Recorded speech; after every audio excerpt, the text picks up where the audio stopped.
부르심 받은 대로 사는 것이 그리스도인.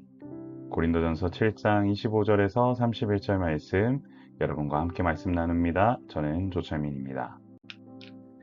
사랑하는 성도 여러분 반갑습니다. 바울은 결혼 문제에 대해서 주의 명시적인 명령이 없는 경우에 자신의 사도적 권위와 지혜로 조언을 건넵니다. 여기서 핵심은 임박한 환란이라는 시대적 상황이지요. 당시 복음을 위한 사명과 뒤따르는 박해 속에서 성도는 자신의 안위나 안락함보다 주를 위한 헌신을 우선해야 했습니다. 이는 독신이 우월하다는 것이 아니라 복음을 위해 자신을 드려야 할 상황 가운데 성도가 기본적으로 갖춰야 할 지혜임을 알게 됩니다. 그러므로 하나님의 백성은 어떤 상황 속에서도 처할 수 있다는 마음 자세를 갖추는 것이 중요합니다. 결혼은 하나님이 허락하신 복된 제도이지만 세상의 환란이 가중될 때 결혼을 통한 한 가족의 책임과 염려는 성도의 사역에 제약이 될 수도 있다라는 이야기를 하고 있습니다. 허나 바울은 장가가는 것 자체가 죄가 아니고 그리고 그것들은 하나님께서 주신 놀라운 결혼 제도 안에서 이루어지는 것이기 때문에 정확하게 또한 선을 명확히 긋습니다. 결국 성도는 주님을 따르는 길을 가야지요. 그리고 육신적인 고난을 감수할 준비가 또한 되어 있어야 함을 우리가 28절에서 알 수 있게 되는데요. 중요한 거는 하나님은 우리가 어떤 상황에 처하든지 주님을 향한 충성을 잃지 않는 자세를 원하신다라는 점입니다. 여러분, 부르심을 따라 사는 자는 믿음으로 주님 원하시는 길을 가야 합니다. 때가 단축되었다라고 하는 표현으로서 바울은 종말론적인 시간 의식을 또한 설명합니다. 주님의 재림이 가까워질수록 성도는 세상의 가치와 영원한 가치를 철저히 구별해야 한다라는 것이지요. 아내가 있는 자가 없는 자 같이 행한다라는 것은 가족을 부양하지 말라는 뜻이 아닙니다. 가족 관계가 주님을 향한 헌신을 가로막는 우상이 되지 않게 하라는 뜻입니다.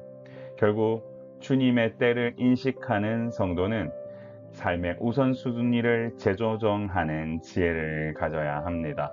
사랑하는 성도 여러분, 때가 가까워지고 있습니다. 이럴 때일수록 항상 주님께서 원하시는 그 뜻을 먼저 부여잡고 믿음 안에서 우리는 항상 나아가야 한다라는 사실을 잊지 않으시길 소망합니다. 여러분, 우는 자들은 울지 않는 자 같이 하며 기쁜 자들은 기쁘지 않는 자 같이 하며 매매하는 자들은 없는 자 같이 하며 그리고 세상 물건을 쓰는 자들은 다 쓰지 못하는 자 같이 하라. 이 세상의 외형은 지나감이라.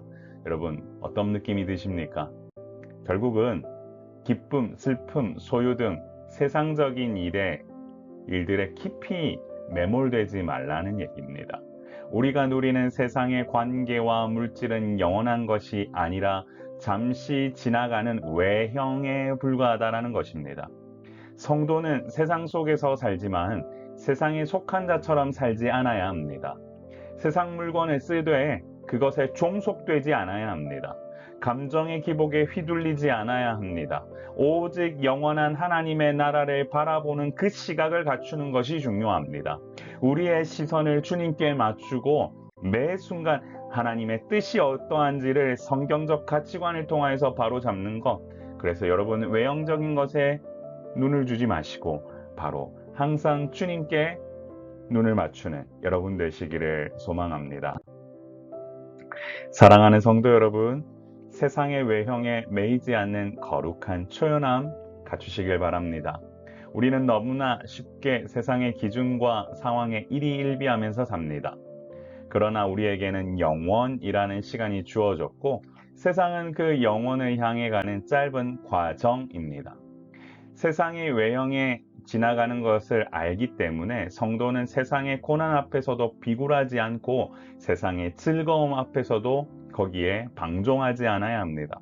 하나님이 부르신 자리에 주님을 바라보며 매 순간 영원한 것을 함께 꿈꾸는 귀한 공동체에서 함께 살아가는 것, 그것이 얼마나 큰 축복인지 아셨으면 좋겠습니다. 사랑하는 성도 여러분, 우리가 추구해야 될 것은 이 땅을 살아가면서 보이는 외형이 아니라 하나님께서 주시는 놀라운 그 말씀에 초점을 맞추고 예수 그리스도, 바로 우리 구주 예수 그리스도께서 가신 그 길을 따라가는 것임을 잊지 마시길 바랍니다. 그것 하나 기억하시면서 살아가는 우리 모두 되길 소망합니다. 같이 기도하며 나아갈까요? 주여, 세상의 기준과 사람의 평가에 휘둘리지 않게 하시고 나를 값으로 사신 주님만을 주인으로 모시며 내게 맡기신 부르심의 자리를 거룩함으로 지켜가게 하옵소서. 세상의 외형에 여러분들 눈을 두지 마시고 계속해서 주님의 관점으로 우리가 살아갈 수 있도록 믿음 안에서 말씀을 듣고, 그리고 손발은 주님 말씀을 들은 대로 움직이며 살아가는 여러분 되시길 소망합니다. 제가 기도하겠습니다. 존귀하신 하나님 아버지, 은혜를 감사합니다. 믿음 안에서 사는 인생이오니 주여, 우리 모든 성도들을 말씀의 자리로 붙드사 항상 기도하며 나아가는 이 시간이 부족함이 없도록 주께서 함께하여 주시고, 항상 예수 그리스도 그 복된 이름 항상 거기에 마음을 담고 눈을 맞춰 하나님 나라를 온전히 세워갈 수 있도록 주여 우리와 함께하여 주옵소서. 오늘 하루도 주께서 부으시는 은혜가 넘쳐나길 소망하오며 우리의 생명이시고 소망 되신 예수 그리스도의 이름으로 간절히 기도 올리옵나이다. 아멘. 주님 원하시는 놀라운 일들 온전히 감당하시는 여러분 되시길 소망합니다. 승리하십시오. 샬롬.